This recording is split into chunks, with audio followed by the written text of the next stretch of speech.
In this video, I got a mail call to open up, and then I'm going to talk about a book that everybody should have in their collection.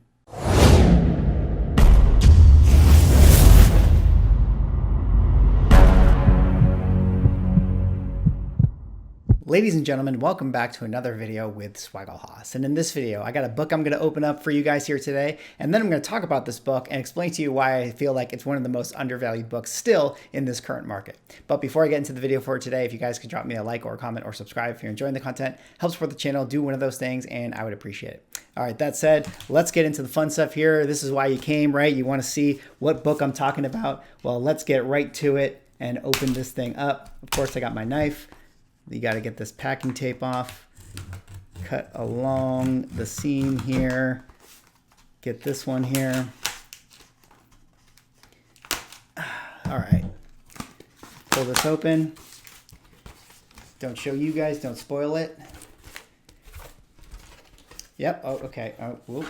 All right, just got this one fresh from the mail. And this is a book that I actually already have in my collection, but I wanted to get another copy. In fact, I actually have 2 copies already, but I wanted to do more because I feel like this is a book that is worth being stacked, especially in this current market where we think we might be going with the MCU. But this is one that features a villain that is not only one of the premier villains to come out from their own era, but I honestly feel like is one of the premier villains in all of Marvel comic books. And what book am I talking about? Well, I'm talking about X Factor number 6, first full appearance of Apocalypse. And why do I think that this book is so special? Well, to me, this is one of the premier Marvel supervillains in all of Marvel comic books. I mean, this is the type of character that you build, Marvel events around, whether it's in the comic books or in the films or it's in the cartoons or whatever you want to call it. This is a character that, commands, many characters going up against him. And this is a book that, interestingly enough, I feel like is something that is still at this point really, really affordable in the market. I'm going to dig into the numbers here later on in the video, and we're going to kind of look at some stuff together. But when I compare it to like other characters that came out in the same sort of era, we're talking Omega Red, Mr. Sinister, Carnage, Gambit, Cable, Psylocke, kind of, if you want to count her, Nebula, etc. This character right here, I feel like where, his CGC 9.8 sits, I think is still undervalued, although you can make an argument that, maybe it's around where it's supposed to be. But one of the things I think is interesting is that I think the raw books, when you want to buy this book raw on eBay, I feel like it's typically priced a lot cheaper than some of the other characters' books I mentioned. And that's where I think you can really get a good steal because there's so many good deals to get for raw copies of this book and potentially get it slabbed to have, a 9.8 or something high grade. And of course, the reason I think that there's so many good deals out there is because the brand of Apocalypse has been hurt so bad by the Fox franchise film. All right, well, just in case you're not with me yet as far as this book being undervalued, let's take a look at some, things online and start to see like why I really feel this way. And the first thing I want to pull up here is actually a Ranker article. Now, if you're unfamiliar with this website, Ranker is just a kind of like a social website where, there's lists and people just randomly vote on things. And, take this with a grain of salt, but this just kind of gives a good indication of how the general public feels about certain things. And so I happened to find one that was the greatest Marvel villains and enemies ever, right? This is just a list of people voting for who they think are, the most popular villains. And something that I think is really interesting, and this is actually consistent. I mean, this is just one article, but when you pull up multiple articles of this type of thing, who is a character that constantly shows up? Well, it is in fact Apocalypse. So if we see here, we see number 1, Thanos, number 2, Galactus, number 3, Doctor Doom, and number 4, we see Apocalypse right there. I already voted him up. People in the Midwest are 2 times more likely to vote for Apocalypse. I don't know why. If you're from the Midwest, let me know.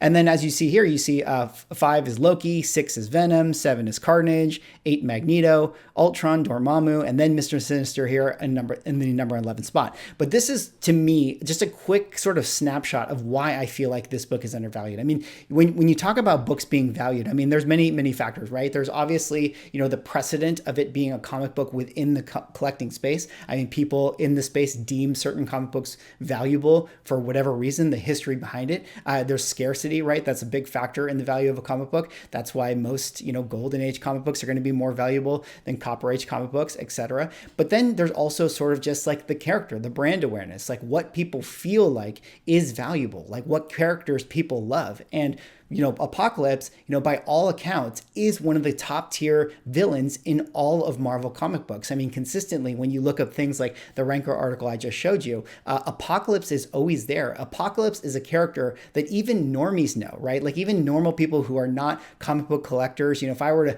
bring them up to my wall and say like, oh, this is the first appearance of that, and this is the first appearance of that, I feel like 9 times out of 10, they're actually going to know who Apocalypse is. And for that reason, that kind of just goes to show like how powerful of like a brand awareness the community, the people have for this particular character, making him a perfect example of a character that could potentially have more value overall in the future when more people want to get their hands on books of characters that they love. Now let's take a look at some GPA analysis here and see some sales, because this is where I think it's also very interesting.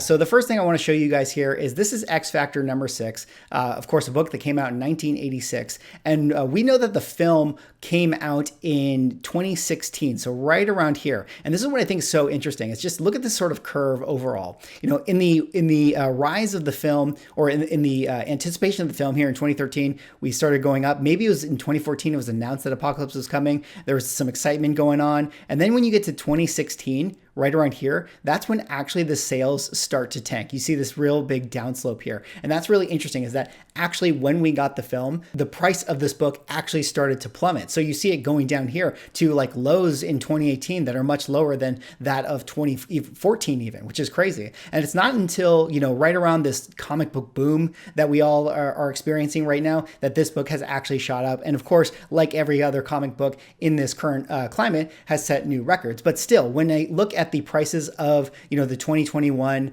9.8s, we're still seeing them hover around respectable numbers like 550. Here's one that someone got for 455, 600, 473, 405. There was even a low this year of 250. So pretty attainable, if you ask me, for what the numbers are with this sort of comic book. Now let's go to, of course, like another big example here. Of course, we all know ASM 361, first appearance of Carnage, another Copper Age supervillain that came out that, we can have the discussion or the argument who's more significant in the pop culture space. But let's say that these two are on the same tier, right? In my opinion, the 3 villains that came out in the Copper Age that are on the same tier for Marvel Comics are Apocalypse, Mr. Sinister, and Carnage. In fact, I would actually say it's Apocalypse, then Carnage, then Mr. Sinister, and then Omega Red would be my fourth pick after that. But let's compare ASM 361 to Apocalypse X Factor number 6, and let's kind of go back here. So right now, we all know that this book is what it's doing. We have Venom 2 coming out. Everybody's clamoring for this book. We have sales that were going on in the $1,000, $1,100, $1,200 range. Definitely cooled off recently. I mean, we dipped back down to like $8.99 or so, but this will definitely spike back up against once we get the week of the movie. I promise you that this book will see higher numbers right when we get the right around September when the movie's actually about to come out. But let's even go past like this point right here. Let's go back to like around I don't know, let's call it 2019, right? Maybe this is before the anticipation of Venom 2 was going to be Carnage and everything like that. And when we start to like look at the numbers around this point, I mean, we're seeing price range 350 to 590. We're seeing price point 386 to 680. This is in our early 2020. Even when we rewind the clock all the way back to 2018, we see a price range of 330 to 700 even right here. And then when we go all the way back here, we can see average price in 2018, 364. So again, comparing that to X Factor in 2018, we see average price here 195. So Amazing Spider-Man 361 has always been a book that is actually twice as valuable as X Factor number 6. Now, there could be a lot of reasons for this. I mean, I already hear you on the other side of the camera. You guys are saying, but Carnage is way bigger, etc. Like maybe it's an Amazing Spider-Man run.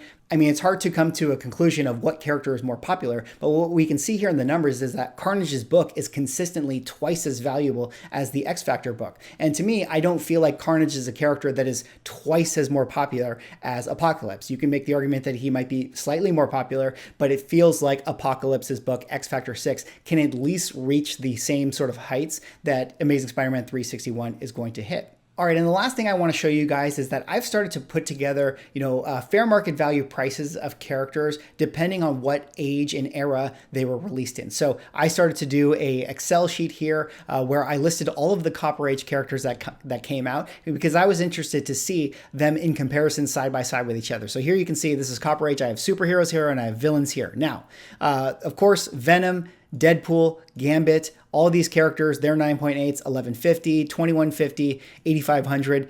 No arguing that there. We understand Venom, Deadpool, and Gambit, I think, are the three premier characters that came out in this particular time span. Now, let's go down to some of these other characters that I think is interesting. We have Cable, War Machine, which of course is the first War Machine armor, but we're going to use this as the example anyways. Psylocke, New Mutants Annual 2, hard to sort of say if that's her true first appearance, but for all intents and purposes, it is going to be her first true first appearance. And then we have Bishop here as well. So Cable, War Machine, Psylocke, and then let's talk Carnage as well here. These are some of the characters that I want to focus on because this is what I think is interesting. So Carnage, 9.8, fair market value, 1150.